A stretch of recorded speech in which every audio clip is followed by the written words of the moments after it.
Magandang araw sa inyong lahat at welcome sa isa na namang video patungkol sa kasaysayan ng daigdig, partikular sa kasaysayan ng kabihasnang Kanduranin o History of the Western Civilization. Ako po si Attorney Robert John Donesa, isa pong profesor ng kasaysayan ng daigdig. Ang videong ito ay alay ko sa aking mga mag-aaral sa Mabalacat City College, Mabalacat City, Pampanga.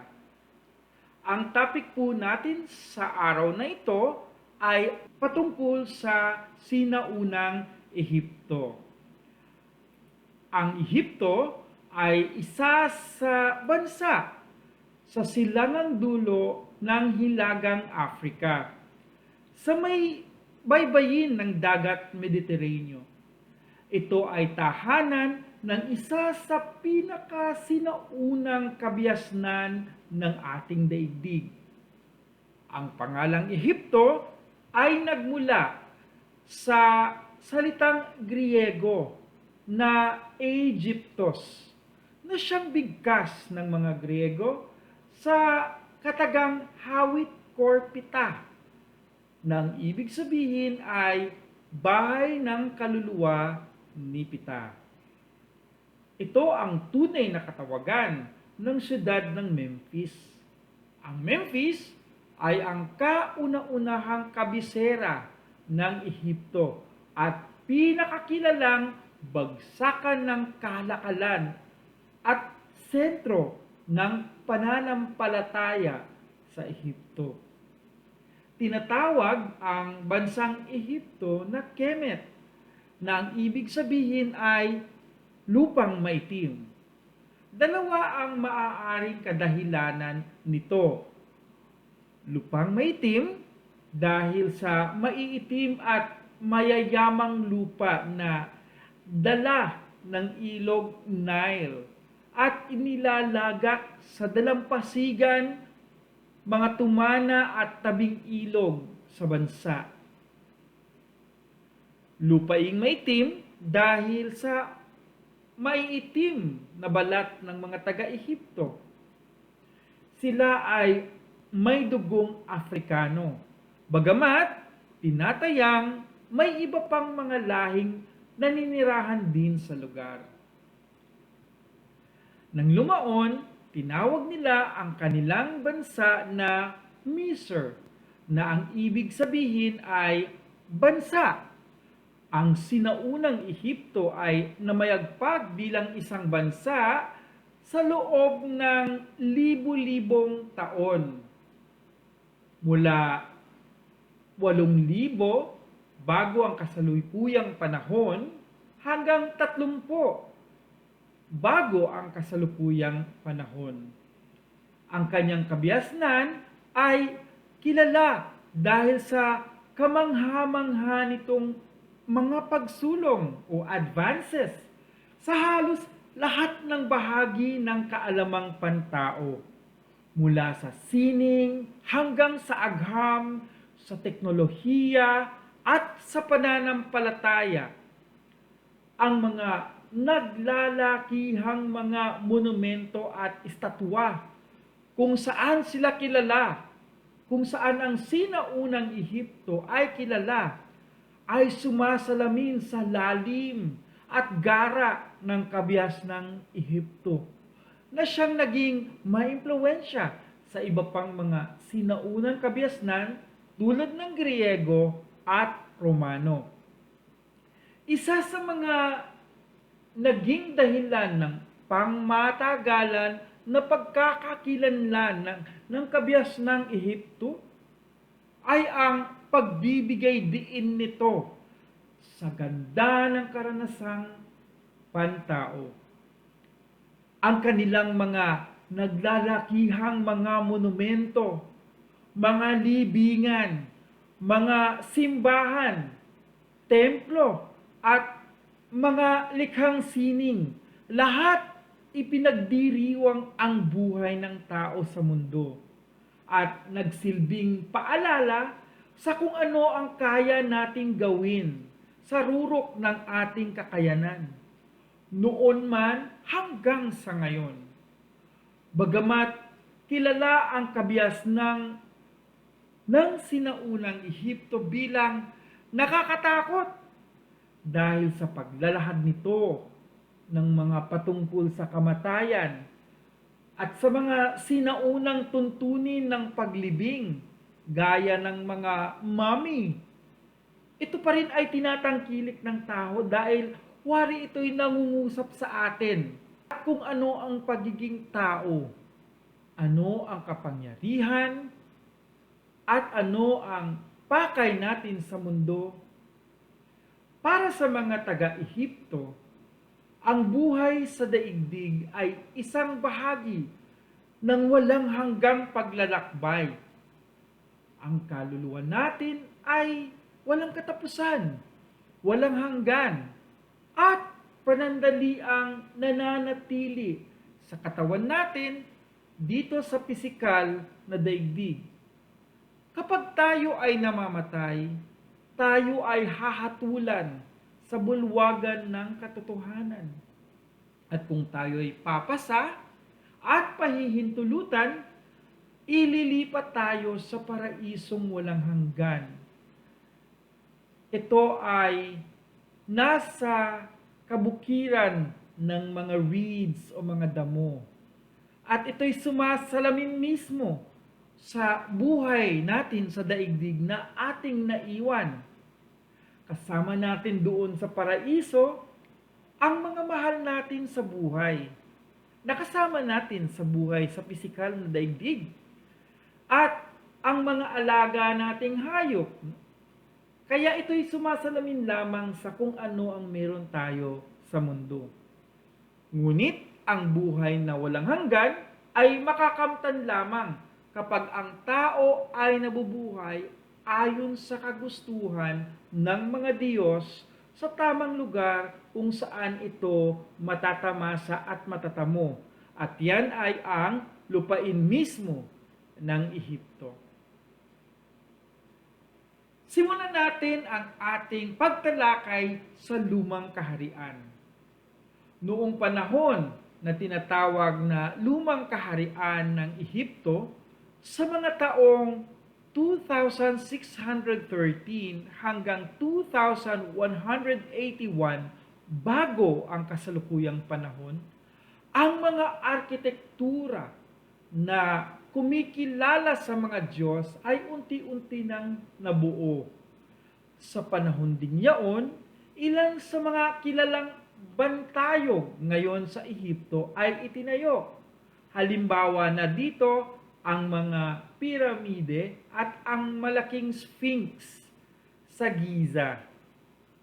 Si Haring Djoser na namuno noong 2670 bago ang kasalukuyang panahon, ang nagpatayo ng unang piramideng hakbang o step pyramid sa Saqqara noong 2670 bago ang kasalukuyang panahon.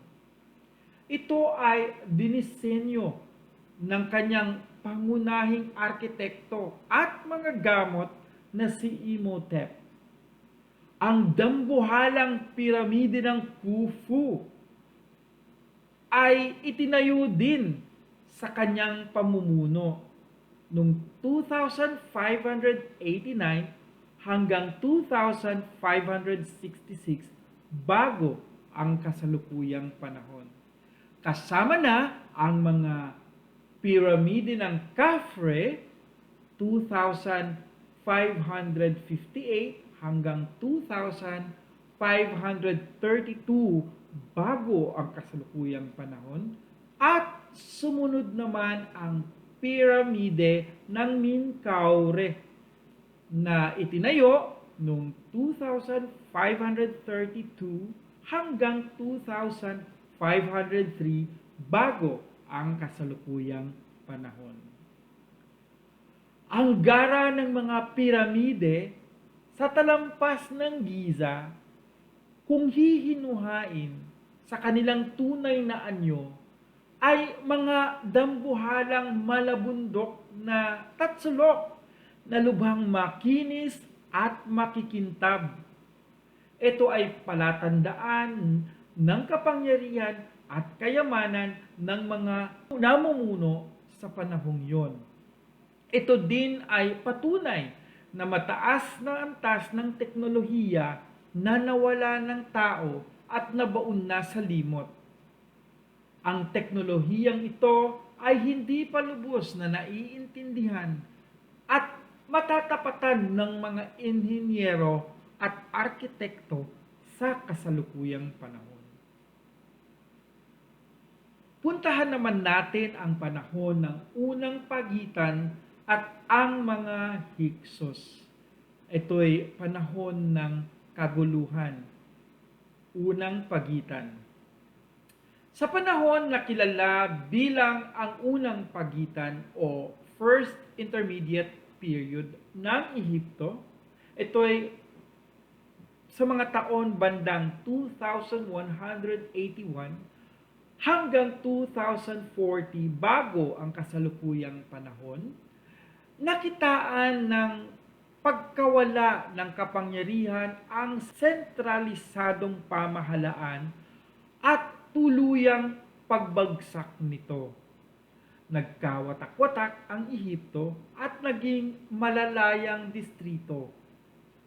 Ang mga syudad ay nagkanya-kanya at nagkaroon ng mga kanya-kanyang pinuno hanggang sa umusbong ang dalawang sentro ng kapangyarihan, ang Hierakonpolis sa mababang Ehipto at ang Thebes sa mataas na Ehipto.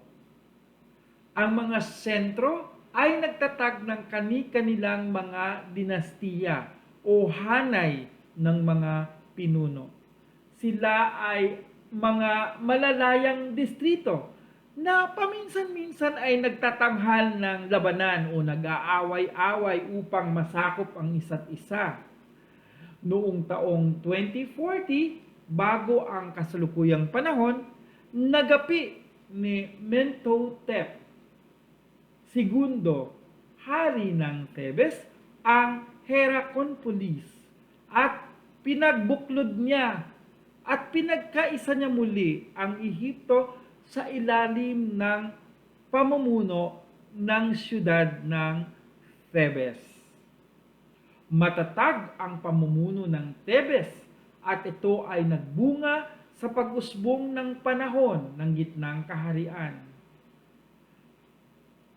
Bandang 2040 hanggang 17,082 bago ang kasalukuyang panahon.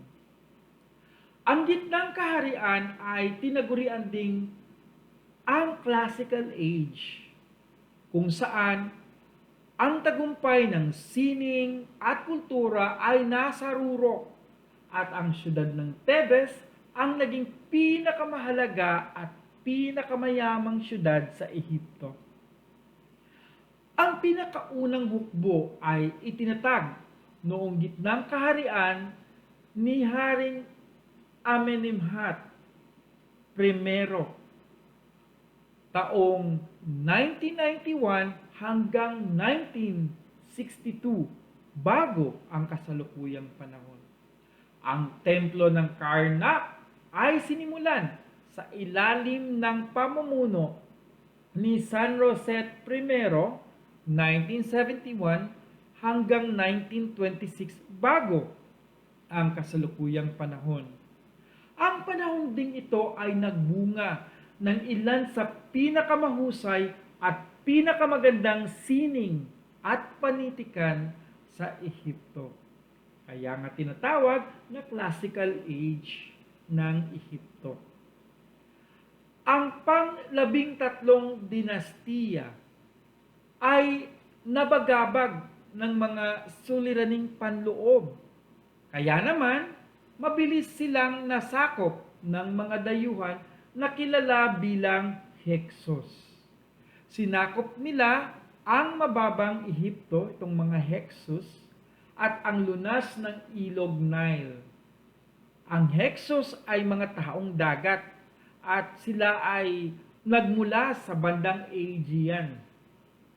Naging makapangyarihan ang mga Hyksos hanggang sa halos napasa ilalim sa kanilang kapangyarihan ang kabuuan ng mababang Ehipto. Nung taong 1720, bago ang kasalukuyang panahon, nagmistulang sunod-sunuran na lamang sa mga Hyksos ang dating makapangyarihang Thebes ng mataas na Ehipto. Ang panahong ito ay tinaguriang ang pangalawang pagitan, mga taong 1782 hanggang 1570, bago ang kasalukuyang panahon. Bagamat ang mga Hyksos, na ang ibig sabihin pala ng Hyksos ay mga banyagang pinuno, ay kinaiinisan ng mga taga-Ehipto. Marami din silang naipakilalang mga pagbabago, mga naidagdag at naiambag sa kabihas ng Ehipto.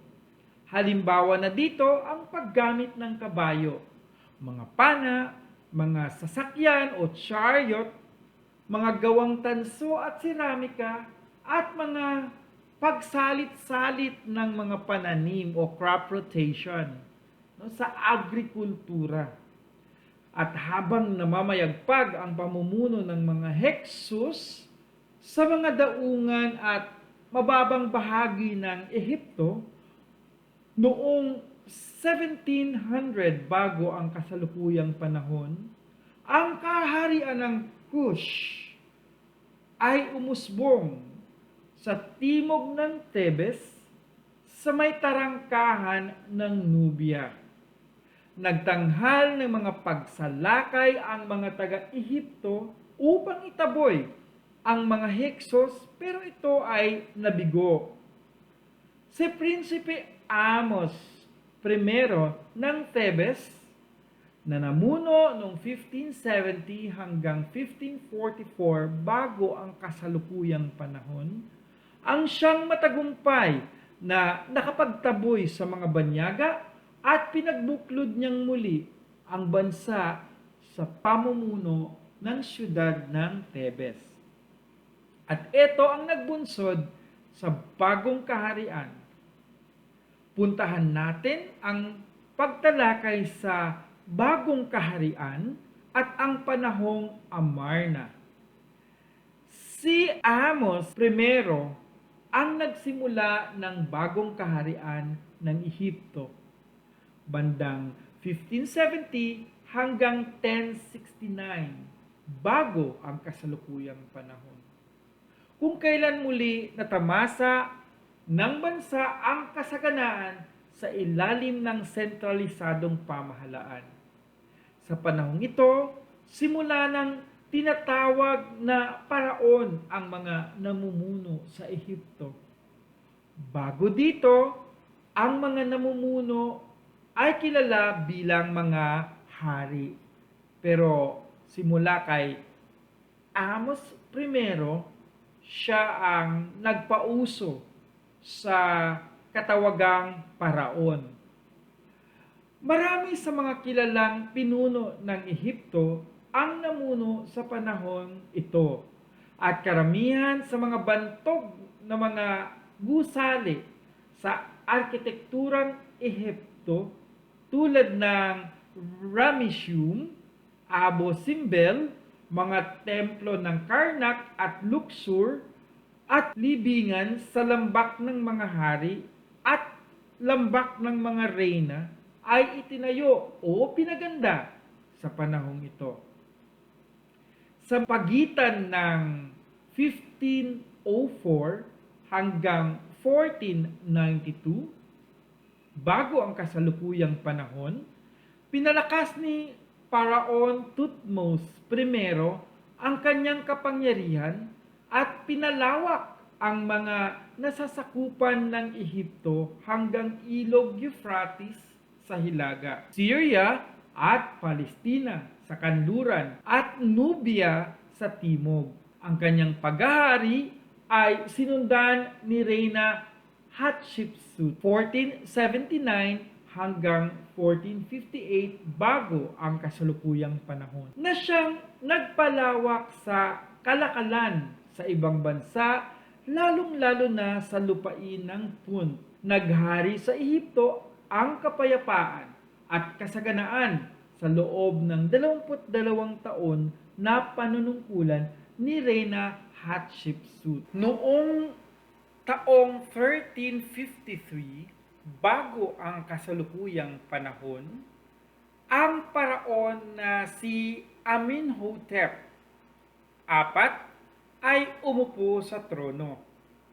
Di nagtagal at pinalitan niya ang kanyang pangalan na Akhenaton, ang buhay na kaluluwa ni Aton, para ipakita ang paniniwala niya sa iisang Diyos, at ang pinili niya ay ang Diyos na si Aton. Matatandaan na ang mga taga-Ehipto ay naniniwala sa maraming Diyos na may impluwensya sa lahat ng bahagi ng kani-kanilang pang-araw-araw na buhay.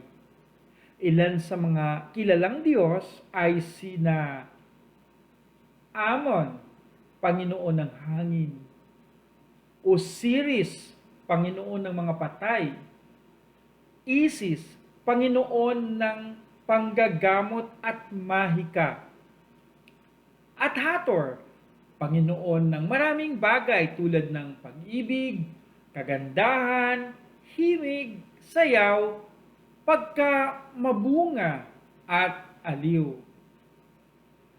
Ang kulto ni Amon sa panahong ito ay laganap na, kaya ang mga pari ay halos kasing yaman at kasing makapangyarihan na sa paraon. Itinatwa ni Akhenaton at ang kanyang reyna na si Nefertiti ang mga tradisyonal na mga paniniwala at kaugalian ng mga taga-Ehipto. Sila ay nagtatag ng bagong pananampalataya na may iisang kinikilalang Diyos lamang. Ipinagbawal nila ang pananampalataya sa maraming Diyos.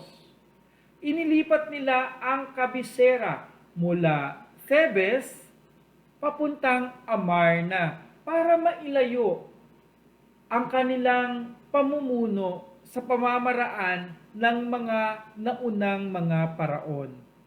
Ito ang tinatawag na panahon ng Amarna na nangyari noong mga taong 1353 hanggang 1336 bago ang kasalukuyang panahon. Ang pamumuno ni Akhenaton ay sinundan ng kanyang anak na si Tutankhamun na naghari noong mga taong 1336 hanggang 1327 bago ang kasalukuyang panahon. Ang tunay na pangalan ni Tutankhamun ay Tutankhaten, na sumasalamin din sa pananampalataya ng kanyang ama sa kay Aton. Ngunit matapos maluklok ni Tutankhaten, ayaw niya sa Diyos na Aton, kaya pinalitan niya ang kanyang pangalan na Tutankhamun upang parangalan ang sinaunang Diyos na si Amon. Muli niyang pinabuksan ang mga sinaunang mga simbahan at templo na pinasara noon ng kanyang ama, at ang kabisera ay binalik niya sa Thebes. Hindi nagtagal ang pamumuno ni Tutankhamun. Maaga siyang binawian ng buhay. Napabalita siya sa buong daigdig nang matunton ang kanyang libingan noong taong 1922 sa kasalukuyang panahon.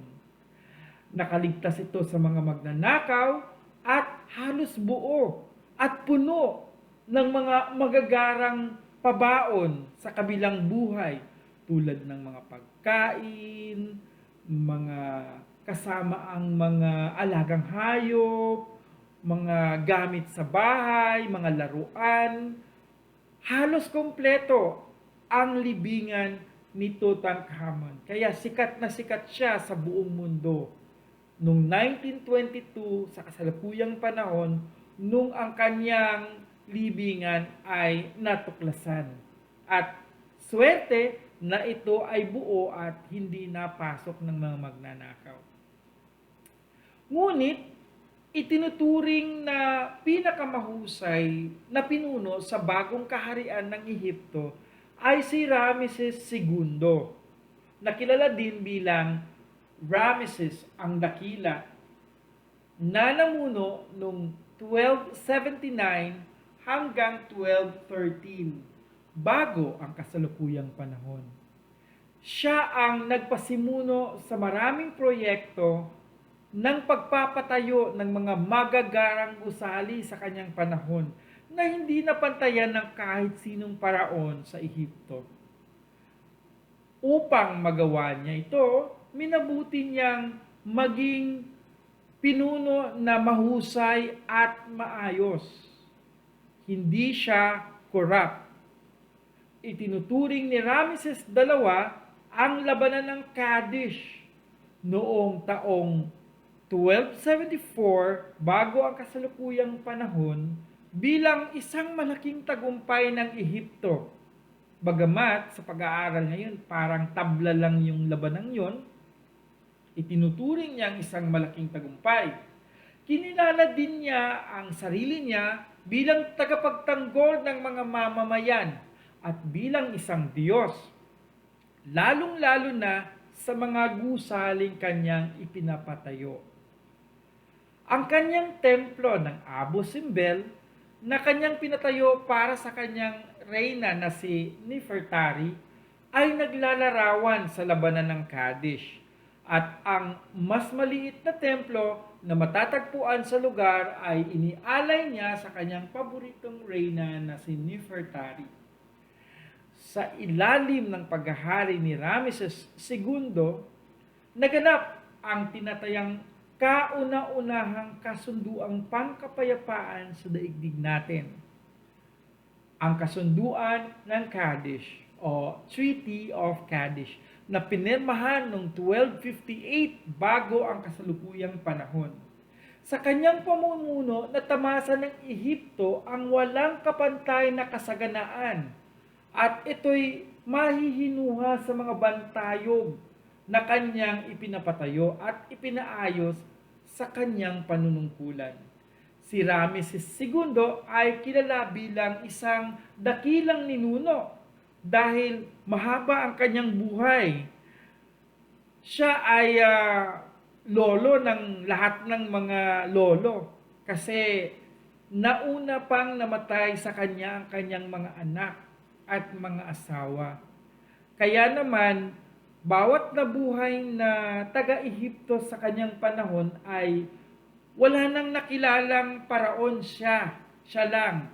Kaya nung siya'y namatay, inakala ng mga taga-Ehipto na katapusan na ng daigdig. So, siya ang tinatawag na dakilang ninuno. Puntahan natin ang pagbagsak ng sinaunang Ehipto at ang pagdating ni Alexander the Great o Alejandro ang Dakila. Isa sa mga pumalit kay Ramses II ay si Ramses III na namuno noong 1186 hanggang 1155 bago ang kasalukuyang panahon.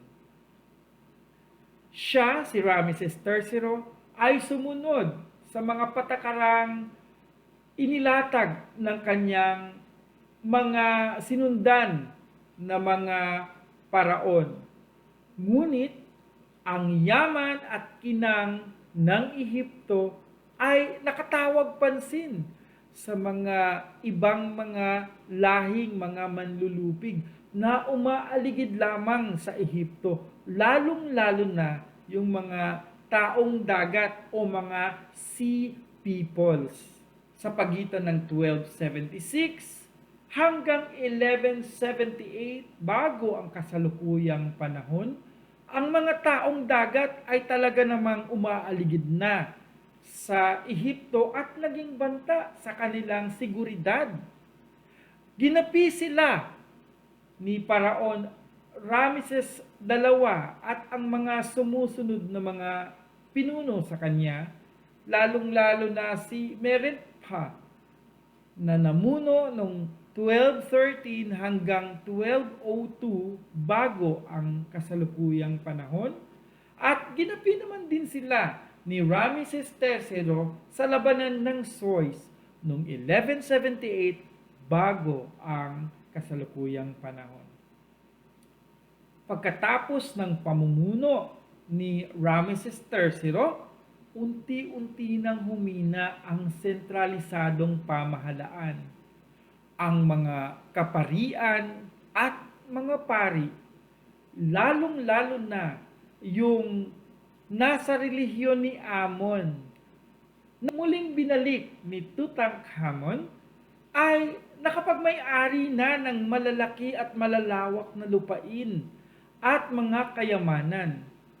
Sila'y naging lubhang makapangyarihan at naging kalaban ng sentralisadong pamahalaan at naging balakid sa pagkakaisa ng bansa. Sa panahon ng pamumuno ni Ramses XI noong 1107 hanggang 1077 bago ang kasalukuyang panahon, ang dating makapangyarihang pamahalaang Ehipto ay lubhang humina na dala sa labis na kapangyarihan at korupsyon ng mga kaparian. Ang bansa ay nagkawatak-watak at unti-unting bumagsak. Ito ang nagbunsod sa panahon ng tinaguriang Pangatlong Pagitan o Third Intermediate Period, mga 1069 hanggang 525 bago ang kasalukuyang panahon. Sa ilalim ng isang haring taga-Kush sa mataas na Ehipto na si Haring Piye, sa taong 1752 hanggang 1722 bago ang kasalukuyang panahon, ang Ehipto ay muling nabuklod at muling umusbong ang kanyang kabiasnan. Ngunit simula noong 671 bago ang kasalukuyang panahon, ang mga Asyriano sa ilalim ni Esarhaddon ay nagsimula ng manlupig sa Ehipto. Noong taong 666 bago ang kasalukuyang panahon, tuluyan nang nasakop ang Ehipto ng mga Asyriano sa ilalim ng pamumuno ni Ashurbanipal. Dahil sa kawalan ng pangmatagalang planong pananakop, nilisan din naman ng mga Asyriano ang wasak na Ehipto at pinabayaan ito sa mga kamay ng mga lokal na mga pinuno. Dahil dito, muling bumangon ang Ehipto mula sa pagkalugmok. Pinatibay nito ang sandatahang lakas, ngunit biglang sumalakay si Cambyses II ng Persya sa labanan ng Pelusium noong taong 525 bago ang kasalukuyang panahon. Ang Pelusium ay boundary o tarangkahan sa Ehipto. Ang pagbagsak ng Pelusium ay tiyak na pagbagsak ng Ehipto. Kaya naman, lumaban ng marubdob ang sandatahang lakas ng mga Ehipto. Itinapon na nila ang kanilang mga puwersa laban sa mga manlulupig. Ngunit sila ay napigilan nang makita nila na ang mga kalaban ay may mga dalang aso at pusa, mga tupa at ibis kasama sa labanan. Lahat ng mga hayop na ito ay sagrado sa Ehipto. Hindi nila kayang saktan ang mga pusa. Kaya naman sumuko ang sandatahan ng Ehipto at ang bansa ay bumagsak sa kamay ng mga taga-Persya.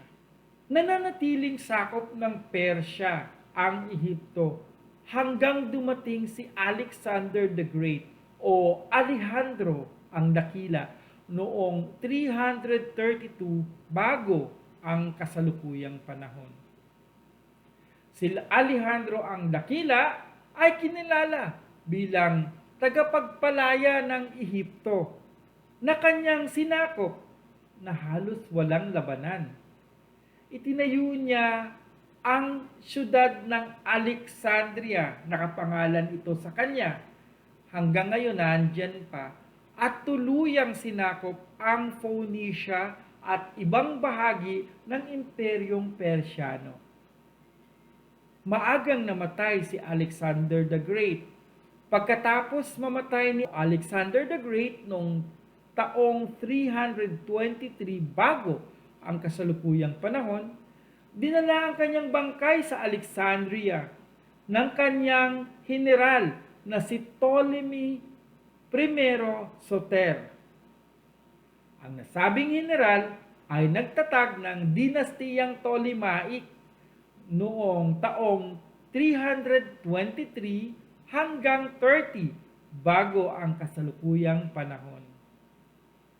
Ang pinakahuli sa hanay ng mga Ptolemaic na dinastiya ay si Cleopatra VII na nagpakamatay noong taong 30 bago ang kasalukuyang panahon matapos matalo ang kanyang sandatahan ng mga Romano sa ilalim ng pamumuno ni Octavian Caesar sa labanan ng Actium noong taong 31 bago ang kasalukuyang panahon.